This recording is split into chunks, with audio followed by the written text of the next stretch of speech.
Ez milyen durva lesz. Marci galériás, bazd meg, és egy 10 év múlva már mindenki meghasonlott, meg saját magától hány fekve, és a Marci meg egy ilyen sikeres festő. Bazd meg. Nem, az a jó galériás könyv, utána elkezdi hamisítani, és felvásárolja az egész. Igen. Megvárja, míg meghal, és utána még így előkerülnek véletlenül otthonról. Igen. Most találtuk még a hagyatékba. Meg ilyen, tudod, ilyen óriás duán. És most egy alázóan színes képet csinálunk meg, és azt mondja, hogy egy faszat, nem is lát színeket. Ez lesz a YouTube trailer, bazzeg. Ja, így kell? Oké, figyelj. Kicsit őszintébben. Ez mennyire más tematika lenne, nem? Hogyha így tanítanák festeni az embereket, bazzeg, ezt még így élveznék is.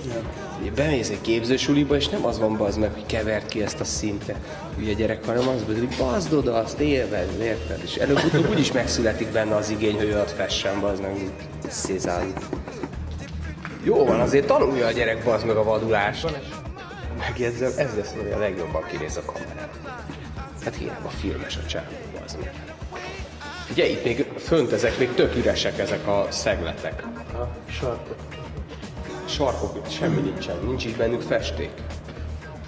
Mondjuk lehet, hogy nem is kell bele, bazd meg. Legalább látszik a tér. Az milyen menő, bazd Ja. meg. Én úgy festettem meg a teret, hogy hozzá se nyúltam. És tessék. Azért nem jó, hogy a Marci ilyeneket csinál, mert el fogjuk veszíteni, mint galériást, bazd meg. Nyerünk egy jó festőt, bazd meg, de azon nem vagyunk beljebb. Nem szabadna engedni, hogy hozzányúljon a festékhez. Ő is rájött, hogy az ecset az fölösleges. Ecset az smafu, bazd meg. Másik korszakban járunk. Ez milyen durva, bazd meg. De ezt benyomjuk a snowboard világbajnokság elé is, bazd meg. És van egy nagy slide, tudod.